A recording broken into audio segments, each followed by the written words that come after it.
오늘 우리가 하나님 앞에 맥주 감사 주일로 예배를 드리면서 말씀을 맥주 감사의 의미라는 제목으로 정하면서 말씀의 은혜를 나누고자 합니다. 제가 그동안 말씀을 준비하면서 이 맥주절에 대한 설교들을 쭉 살펴봤는데 의외로 제가 맥주절 절기와 관련된 설교를 그렇게 자세하게 해드린 적이 없더라고요. 그것도 제 형미상 안 맞는데 좀 없어서, 그래서 오늘은 이 맥주절이 어떤 의미를 담고 있는지에 대한 부분들을 여러분들에게 자세히 말씀드려야겠다라고 생각을 했습니다. 이 맥주 감사절은 구약의 3대 절기 중에 하나인 맥주절을 계승한 절기입니다. 그래서 맥주절은 히브리 원어로 이게 하극 카치르라고 합니다. 그래서 하그가 절기, 페스트, 그 다음에 카치르가 수확하다, 하베스트. 그래서 말 그대로 해서 수확하는 절기예요. 그러면서 이제 그 뒤에 첫 열매를 수확하는 절기가 바로 이 맥주절이라는 그 언어적인 의미입니다. 그래서 맥주절은 처음 익은 열매를 드리는 날로 우리 한국교회에서는 정통적으로 7월 첫째 주 주일을 맥주 감사 주일로 지켜오고 있습니다. 그럼 왜 맥주절을 맥주 감사절이라고 부르는가 하면은 이 절기에 우리가 이제 여름 곡식들이죠. 밀이라든가 보리 같은 곡물들을 거둔 것에 대해서 감사를 드리고, 또한 우리가 한 해의 절반을 끝낸 시점이잖아요. 이 시점이. 그래서 이 절반을 다시 시작하는 7월의 첫 주에 그동안 감사로 지내왔음을 우리가 하나님 앞에 고백하면서 하나님 앞에 이 은혜의 시간들을 하나님 앞에 감사하는 시간으로 드리는 절기라서 이 우리가 맥주 감사절이다라고 말하고 합니다. 그래서 참고로 이 맥주 감사절은 맥주절을 부르는 말들이 참 많아요, 성경에서. 그래서 첫 열매를 드린다라고 해서 이 초실절이라고도 부르고요, 무교절로부터 49일이 지난 50일 되는 날 감사제를 드린다라고 해서 이게 칠칠절이라고도 하고 오순절이라는 말도 씁니다. 일단 우리가 이 맥주 감사주의를 지키면서 이것이 맥주절이라고 해서 구약에 나오는 율법을 그대로 지키고자 하는 것이 아님을 분명하게 이해하실 필요가 있습니다. 오늘 우리가 이 예수님의 십자가의 은혜로 말미암아 구원받고 나서 폐하여진 율법을 다시 끄집어내서 그것을 구약의 절기로 해서 지킬 필요는 전혀 없는 거예요. 무슨 말인지 이해하시겠죠? 그래서 이게 구약의 맥주절을 지키자 이런 목적과 이런 내용을 가지고 이 절기를 지키는 게 아니라는 것을 이해하셔야 돼요. 더군다나 우리 개신교 안에도 맥주 감사주의를 꼭 지켜야 한다라는 이런 강제 규정 같은 것은 없습니다. 그래서 지금 한국 교회 중에서 많은 교회들 드리는 교회도 있고 많은 교회들이 드리고 있지만 안 드리는 교회들도 또 많이 있어요. 그러니까 이것이 강제 규정이 전혀 없어요. 그럼에도 불구하고 여전히 그럼 왜 한국교회에서는 아직 이 맥주 감사주의를 지키고 있을까? 우리가 물어봐야 될 거 아니에요. 이유가 뭐냐라고 하면은 이 맥주절에 가지고 있는 영적인 의미가 귀하기 때문인 거예요. 그래서 그 의미들을 잘 우리가 묵상하면서 우리가 주님 앞에 감사로 예배를 드리는 이 자발적인 감사 예배라고 생각하시면 돼요, 여러분들. 그래서 여러분들이 부담되시면 나는 맥주 감사절 헌금을 안 해요.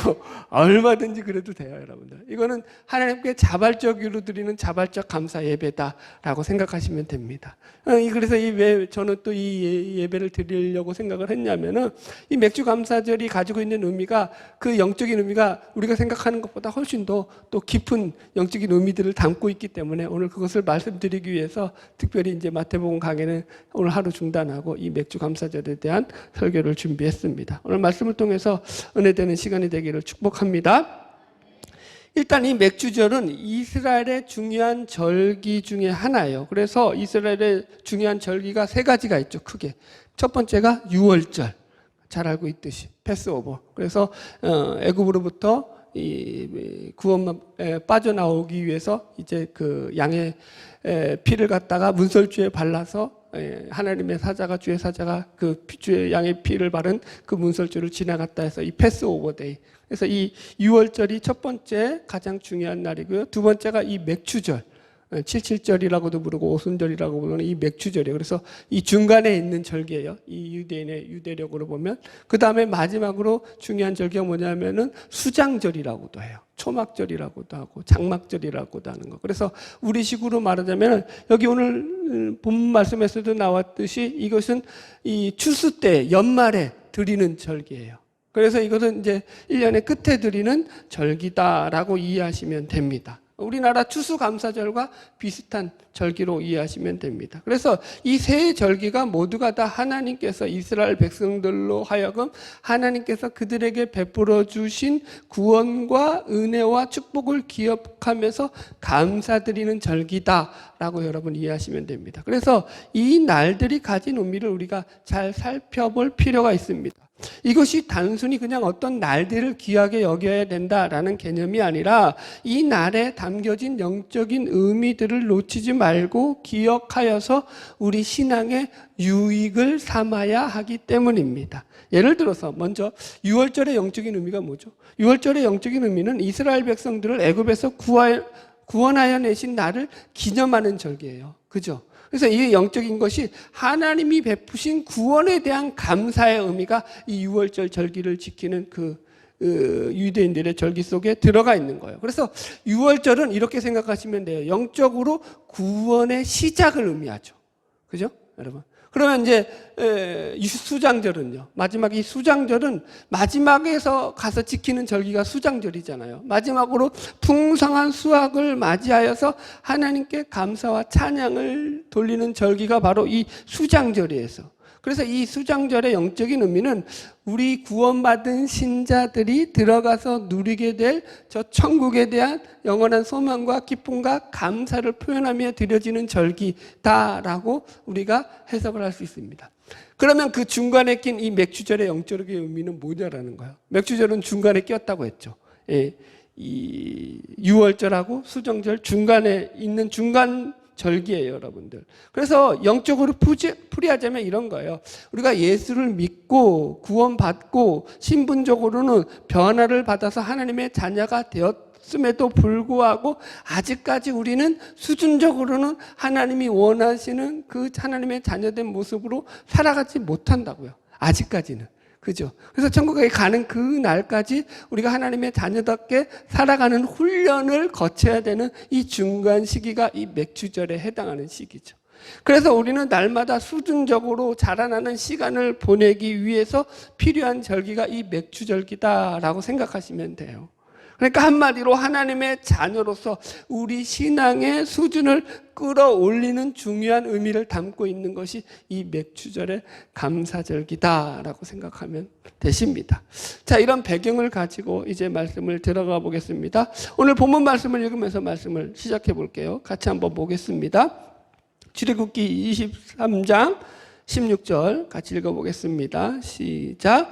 맥추절을 지키라. 이는 내가 수고하여 밭에 뿌린 것의 첫 열매를 거둠이니라. 수장절을 지키라. 이는 내가 수고하여 이룬 것을 연말에 밭에서부터 거두어 저장함이니라. 이렇게 나오죠. 그래서 여기서 맥추절과 수장절의 이야기가 나오는데, 맥추절과 수장절의 차이는, 맥추절은 보세요. 이는 내가 수고하여 밭에 뿌린 것의 첫 열매를 거둔다고요. 첫 열매. 그죠? 그래서 여기에 비쿠리움이라는 말이에요. 히브리어로 첫 열매를 거두는 게 핵심이에요. 그래서 이 첫 열매를 주신 하나님께 감사하면서 우리가 이 하나님께 주신 이 첫 열매를 하나님께 드리는 절기가 바로 이 맥추절의 의미예요. 이게 이제 가장 핵심적인 첫 번째 맥추절의 의미라는 거예요. 그래서 여러분, 이 첫 열매를 드린다라는 것은 성경에서 아주 중요한 의미를 가지고 있어요. 성경에서 첫 열매를 드려라라는 말씀이 많이 나올까요? 적게 나올까요? 네. 묻지 않아도 알겠죠. 많이 나온다니까요. 몇 구절만 읽어드릴게요. 여기 23장 19절도 보세요. 여기 19절 같이 읽어봅시다. 바로 밑에 시작. 내 토지에서 처음 거둔 열매에 가장 좋은 것을 가져다가 너희 하나님 여호와의 전에 드릴지어다. 이렇게 나오죠. 토지에서 처음 거둔 것의 열매도 하나님께 드리라는 거예요, 여러분. 자, 우리 레위기 10장 한번 가볼까요? 레위기 23장 한번 찾아봅시다. 본문 넘어가서 레위기 23장 몇 장 넘기면 나오죠. 10절 한번 가보세요. 레위기 23장 10절. 자, 레위기 23장 10절 같이 읽어봅시다. 찾으시면 아멘. 같이 읽어봅시다. 시작. 이스라엘 자손에게 말하여 이르라. 너희는 내가 너희에게 주는 땅에 들어가서 너희의 곡물을 거둘 때에 너희의 곡물의 첫 이삭 한 단을 제사장으로 가져갈 것이요. 제사장은 너희를 위하여 그 단을 여호와 앞에 기쁘게 받으심이 되도록 흔들되 안식일 이튿날에 흔들 것이다. 이렇게 요제를 드리는 얘기를 하거든요. 근데 요제를 드릴 때 뭘 드리라고요? 너희 곡물의 첫 이삭의 한 단을 제사장에게 가서 드리라고요. 첫 곡물을 드리는 거예요. 이해하셨죠? 여기 20절에도 나와요. 20절 또 읽어봅시다. 시작. 제사장은 그 첫 이삭의 떡과 함께 그 2마리 어린 양을 여호와 앞에 흔들어서 요제를 삼을 것이요. 이렇게 나온다고요. 여러분, 성경에는 그래서 이 첫 열매 드리라, 첫 것 드려라라는 게 상당히 강조돼요. 잠언서 3장 9절에서도 이런 말씀이 나옵니다. 내 재물, 내 소산물에 처음 익은 열매로 여호와를 공경하라. 그리하면 내 창고가 가득히 차고 내 집틀에 새 포도즙이 넘치리라. 그죠?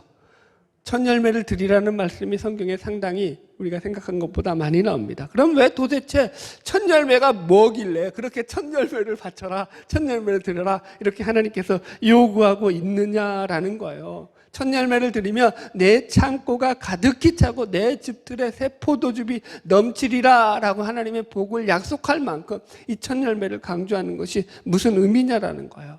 여기에는 다 의미가 있겠죠. 이 첫 열매가 가지는 의미는 뭐냐면 성경에서 대표성이라는 의미를 가집니다. 이게 제일 중요해요. 그래서 성경에서 그래서 첫 열매의 의미로 가장 잘 표현되어 있는 말씀이 뭐냐면 예수님의 부활에 관한 말씀입니다. 읽어드릴게요. 고린도전서 15장 20절. 그러므로 이제 그리스도께서 죽은 자 가운데서 다시 살아 잠자는 자들의 첫 열매가 되셨도다. 예수님의 부활을 가리켜서 사도 바울은 고린도전서 15장에서 잠자는 자들의 첫 열매다라고 말씀을 하고 있다라고요. 그래서 여기서 예수님께서 다시 살아나셔서 모든 잠자는 자들의 첫 열매가 되었다라는 것은 무슨 말이냐면 이 말씀은 죽음에서 살아나신 예수님을 대표로 해서 이제 나머지 주 안에서 잠자는 모든 신자들도 예수님처럼 죽음에서 다시 살아나게 될 것이다를 이야기할 때 이 말을 쓴다고요. 대표성이라고, 대표성. 이해하셨죠, 여러분들? 예를 들어서 이 성경에 이런 것들이 참 많이 나와요. 우리가 드리는 11조도 마찬가지예요. 우리는 단지 그냥 10분의 1을 하나님께 드리는 것이지만 그것이 10분의 1을 드린다는 의미가 아니라 우리의 모든 것을 하나님께 드린다는 의미를 담고 있다고요. 주일 예배도 마찬가지죠. 우리는 주일날 와서 예배를 이렇게 드리고 가지만 일주일에 한 번 드리고 가지만 이 주일 예배 우리가 가장 우리의 시간 중에서 귀중한 시간을 하나님께 드림으로 우리의 모든 시간이 하나님께 속해 있음을 고백하며 드리는 게 주일 예배라고요. 그죠? 이런 것들이 아주 많아요, 성경 속에서. 그러므로 여기서 우리가 이 첫 열매를 수확해서 하나님께 드리는 것은 이 첫 열매를 필두로 해서 앞으로 우리가 얻는 모든 것이 다 하나님의 것임을 인정하면서 하나님께 첫 열매를 드림으로 인해서 그 첫 열매만을 드린다라는 것이 아니라 우리의 모든 것을 하나님께 드립니다라는 이 신앙 고백이 담겨져 있는 것이 첫 열매를 드리는 이 맥주절의 의미에 담겨 있는 거예요. 자, 보세요. 생각해 보세요. 첫 열매를 드릴 때가 언제라고요? 예? 여름 곡식 수확했을 때. 우리식으로 하자면 옛날에 보릿고개 넘던 시절이라고요.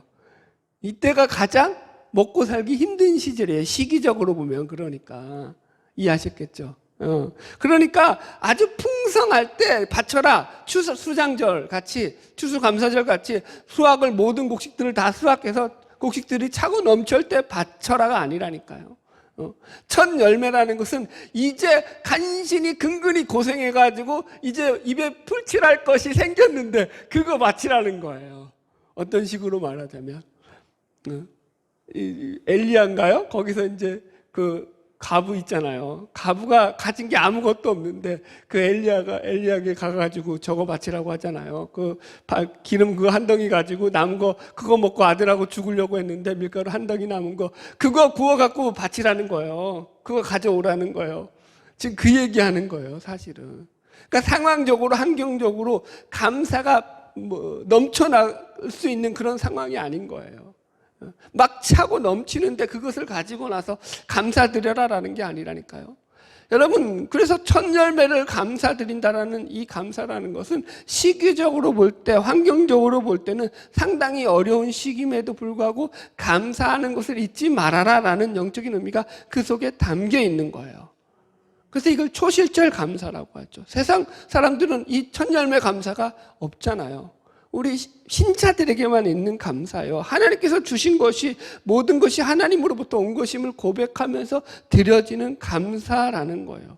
그래서 이 첫 열매를 드린다는 이 맥주절을 지킨다는 의미로는 우리가 믿음으로 살아간다라는 의미가 이 속에 담겨 있는 거죠. 여러분, 첫 열매를 드린다라는 것은 나 자신의 모든 것을 하나님께 드립니다라는 우리 신자의 신앙 고백이 담겨져 있는 거예요. 아까도 설명했지만 그래서 우리가 매주일 나와서 주일 예배를 드리는 것도 하나님께 11조를 드리는 것도 사실은 다 이 맥주 감사의 의미를 가지고 드리는 거예요. 그렇지 않습니까? 할렐루야? 여러분, 우리가 삶의 전부가 하나님께로 온 거라니까요. 하나님이 주신 거라니까요. 말씀을 준비하다가 제가 이제 어느 글을 읽었는데 보세요, 여러분들. 지금 요즘 이제 여름이니까 또 에어컨을 틀어야 되잖아요. 그러면 가정마다 이제 전기세가 또 폭탄 맞는 집도 있을 거고, 이번에 또 올여름 더 덥다는데 아유, 걱정이 많으실 거예요. 그런데 하나님이 우리에게 태양을 주시면서 해와 빛을 주시면서 한 번이라도 우리에게 너 빛값 내봐라 그런 적 있어요? 너 해 째는 값 내라 그러신 적 있어요? 없잖아요. 그죠, 여러분들? 우리가 들이마시는 이 공기가 우리는 그냥 마시지만, 여러분, 저기 병원에서 산소호흡기 되시는 환자들은 그 산소통 하루 동안 공급받는 그 가격이 옛날 가격으로 제가 알고 있기로 한 30만 원 정도 됐어요. 공기값이 30만 원이에요. 하나님이 우리에게 공기값 내라고 하신 적 있어요? 한 번이라도? 여러분, 공기값 내면서 여러분들 숨 쉬고 계셔요? 아니잖아요. 우리가 먹는 물도 그렇고, 좋은 것은 다 공짜로 주셨다는 거예요. 모든 것이 다 하나님께로 나왔다라는 고백을 가져야 되는 거예요. 여러분, 우리가 예배에 나와서 하나님 앞에 이렇게 예배하고 찬양할 수 있음을 감사드려야 돼요. 어느 분이 이제 간증을 하는데, 이분이 이제 관절염 수술을 받은 거예요. 그래가지고 3개월 동안 교회를 못 나온 거예요. 수술을 받고 이제 3개월 동안 교회를 가고 싶어도 못 나가다가 이제 3개월 만에 간신히 이제 목발을 짚고 이제 교회를 나오신 거예요. 그래서 교회에 앉아가지고 예배를 드리는데 그냥 눈물만 펑펑 나더라는 거예요. 하나님께 나와서 예배 드리는데 그렇게 감사하더라는 거예요. 여러분, 이 감사가 있어야 되는 거죠. 모든 것이 하나님께로부터 온 줄로 믿습니다. 할렐루야. 바라기는 오늘 맥주감사주일 예배를 드리는 저와 여러분 모두에게 우리의 삶을 통해서 하나님께 온전히 감사를 드릴 줄 아는 그런 삶을 살아가는 복된 주님의 자녀들이 되기를 주의 이름으로 축복합니다.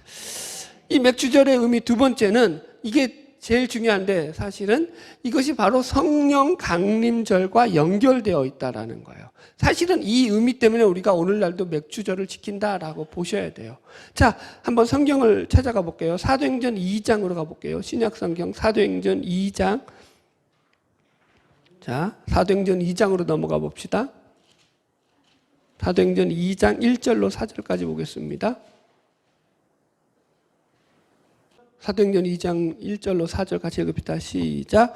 오순절 날이 이미 이르매 그들이 다 같이 한 곳에 모였더니 호련히 하늘로부터 급하고 강한 바스는 소리가 있어 그들의 앉은 온 집에 가득하며 마치 불의 혀처럼 갈라지는 것들이 그들에게 보여 각 사람 위에 하나씩 임하여 있더니 그들이 다 성령의 충만함을 받고 성령이 말하게 하심을 따라 다른 언어들로 말하기를 시작하니라. 아멘.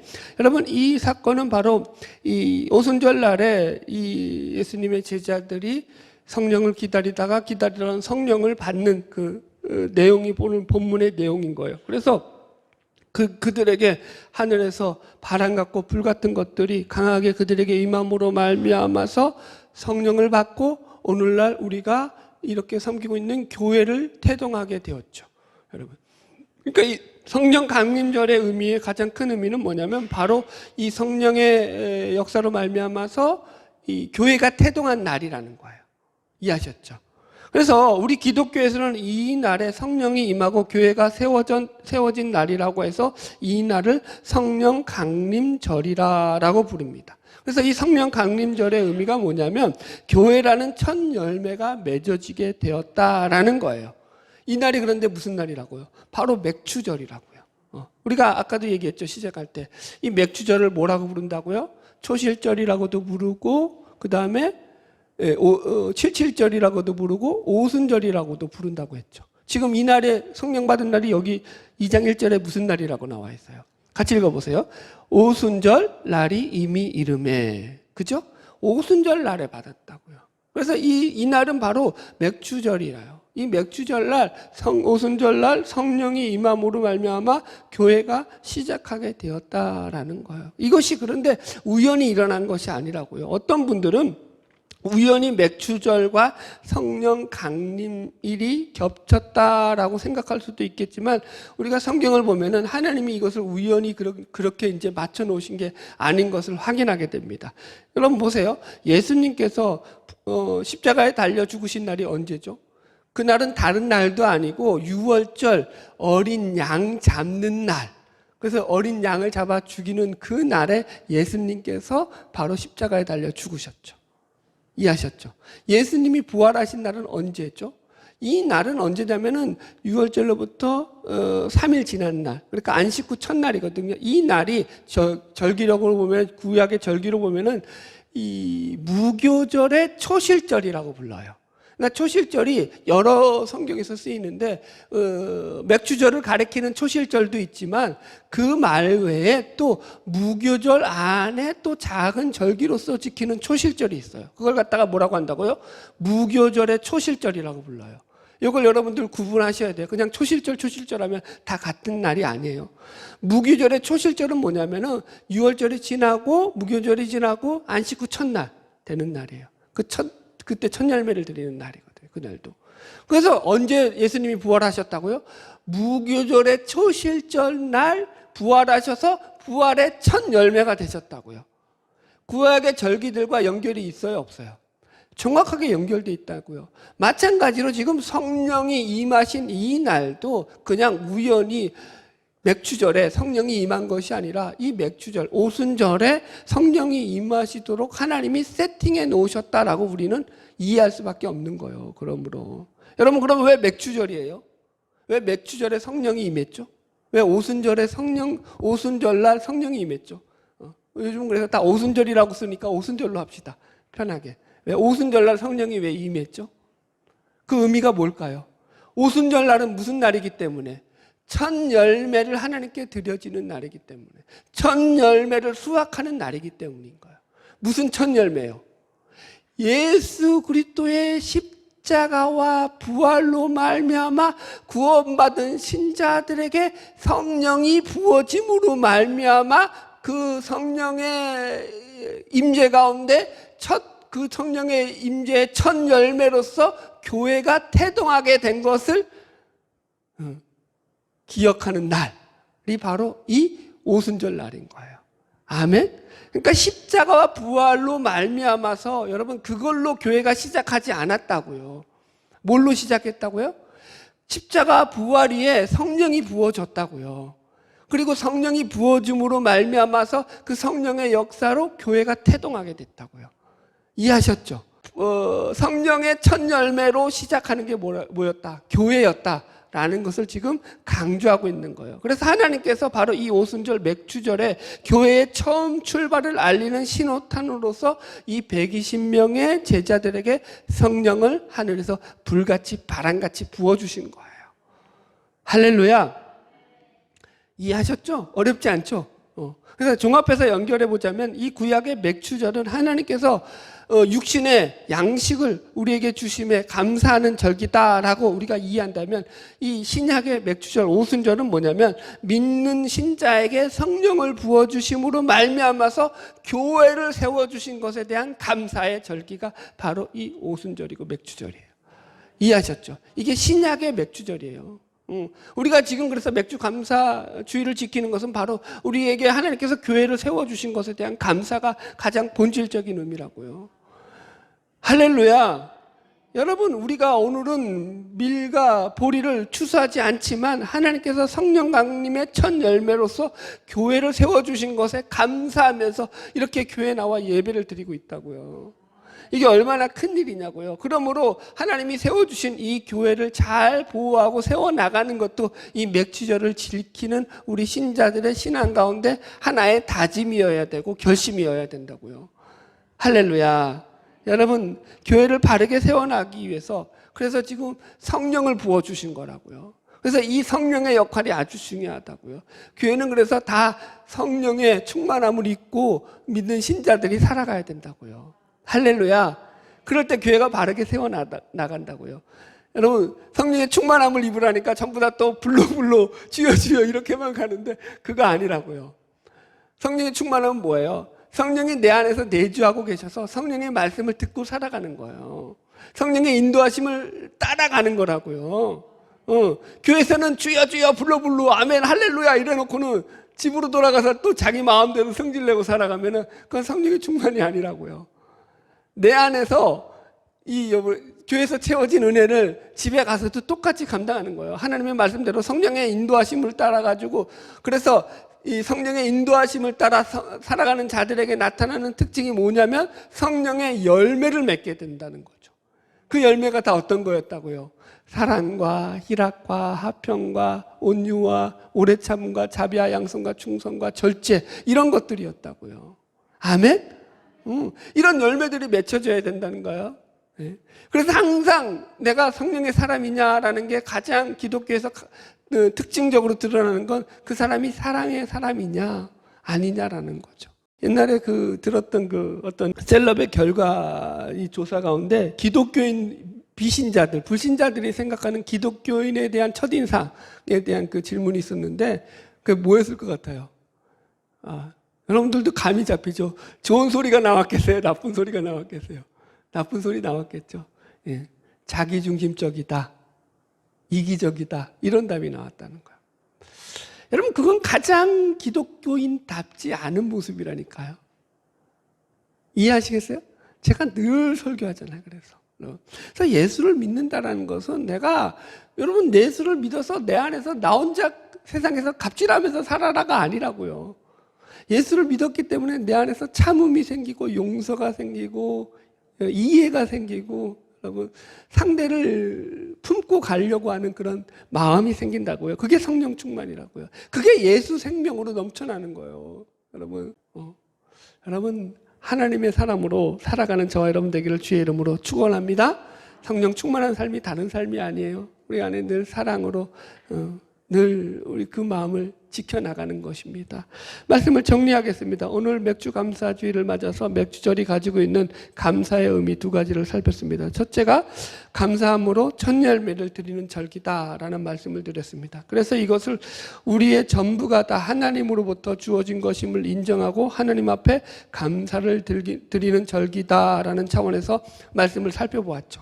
여러분, 농사에는 풍년이 들 수도 있고 흉년이 들 수도 있잖아요. 더군다나 여름 절기는 더 그렇죠. 그래서 이 맥주절은 단지 결실이 맺힌 풍년에만 드려지는 절기가 아니다라는 것을 우리가 일차적으로 이해해야 됩니다. 그래서 그것에 소출이 많던 적든 많은 곡식을 소출하였던 그렇지 않던 간에 거둬들인 곡식의 첫 열매를 드리는 거예요. 첫 곡식을 드리는 거예요. 왜요? 하나님께서 이것이 우리에게 주신 하나님의 분기심을 인정하고 사는 거죠.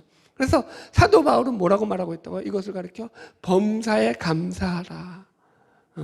여러분, 모든 것이 하나님께서 허락해 주신 거예요. 여러분, 날도 그렇잖아요. 밝은 태양만 비치나요? 아니잖아요. 비도 오잖아요. 장마철은 특별히 더하죠. 지난주도 그랬지만 이제 비가 오면 또 억수로 올 거고 또 비가 그치면 또 억수로 뜨거울 거고 잘 견디세요. 또 뜨거울 때 나가서 대지 마시고 그렇다고요. 좋은 날도 있고 굳은 날도 있다고요. 우리 인생도 마찬가지라고요. 그 가운데서 하나님께서 우리에게 주신 것이 모든 것임을 우리가 고백하며 감사하며 사는 것이 이 맥주절의 감사라고요. 어느 목사님이 이런 말씀을 하신 것을 제가 들었어요. 이분이 이제 중동에서 선교사로, 이슬람 지역에서 선교사를 오랫동안 하시다가 한국교회의 담임 목사로 청빙을 받아서 오시게 되셨습니다. 그래가지고 이제 목회를 하시면서 이제 첫 목회 시작하면서 거기 한국교회에 이제 신방을 가야 되니까 신방을 가정마다 쭉 다니셨답니다. 근데 신방을 다녔는데 그렇게 그 교회 성도들이 상처받았다, 시험에 들었다 이런 얘기들을 많이 하시더라는 거예요. 그러면서 이분이 놀랬다라는 거예요. 왜 놀랬냐면은 중동에서 한국에 와보니까 예수 믿는 것은 천국이더랍니다. 예수를 믿는 게 이렇게 편할 것 같으면은 중동에서는 다 믿을 것 같더라는 거예요. 예수 믿는다고 누가 직업을 맡다가 직장을 잃기를 하나, 예수 믿는다고 친척들이 와서 칼부림을 하려고 막 덤벼들기를 하나, 예수 믿는다고 자기가 가진 그런 모든 소셜 포지션이죠. 사회적 지위들을 갖다가 다 포기해야 하길 하나, 예수 믿는데 장애가 아무것도 없더라는 거예요. 누가 와서 예수 믿는다고 해코지해요? 칼부림 칼 들고 와가지고 너 예수 믿으면 죽여 이런 사람 있어요, 여러분? 그런 사람 아무도 없잖아요. 거기는 커다하거든요, 중동에서는 그런 일들이. 그러니까 이게 예수 믿는 게 천국인데 사람들이 그런데도 불구하고 시험 들었다, 상처 들었다 해서 그 얘기를 들어보니까 자기가 볼 때 이건 시험거리도 아니더라는 거예요. 그러니까 속된 말로 이 사람들이 한번 저기 이슬람 한번 갔다 와서 예수 믿어보면은 그런 소리 쏙 들어갈 텐데 이런 생각이 들더라는 거죠. 여러분 제가 이 목사님의 글을 읽으면서 참 공감이 갔습니다. 여러분 우리가 예수를 믿는다고 해서 무슨 초대교회 시절처럼 핍박을 받기를 합니까? 여러분들 지금 시절에 예수를 우리나라 같이 이렇게 좋은 나라에서 예수를 믿는다고 밥 굶으면서 예수를 믿어요? 예? 여러분들 금식하면서 믿기는 해야 되죠. 그러나 그것은 우리가 자발적으로 하는 거죠. 강제적으로 굶기를 해요? 땅굴을 파고 들어가서 살아보셨어요? 예수 믿는다고? 카타쿰. 예? 여러분 기가 막히잖아요. 수백 킬로를 갖다가 수백 년 동안에 그 지하에서 몇 세대에 걸쳐서 살아야 했다고요. 예수를 믿는데 그런 핍박이 없잖아요.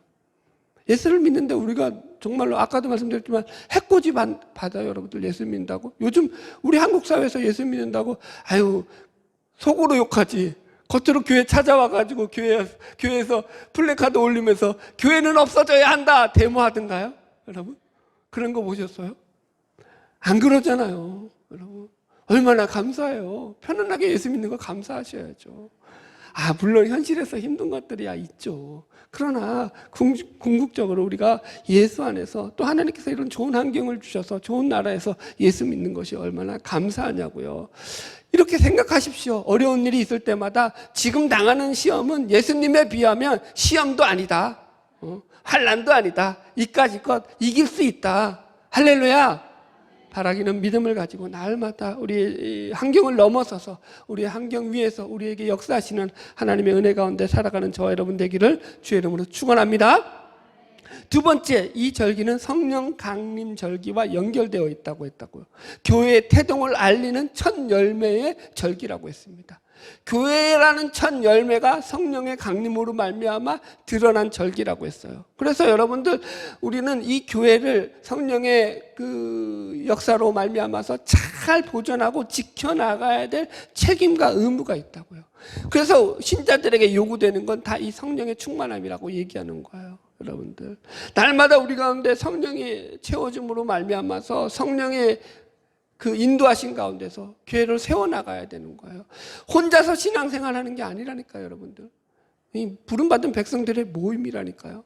성령이 없이는 하나님을 기쁘시게 할 수도 없고 하나님의 사명을 감당할 수도 없어요. 여러분 성령이 있어야 돼요. 혼자 신앙생활할 것 같으면은 사랑이 뭐가 필요하고 양보가 뭐가 필요하겠어요. 저기 무인도 가서 내가 혼자서 예수 믿는데 거기에 사랑이 필요합니까?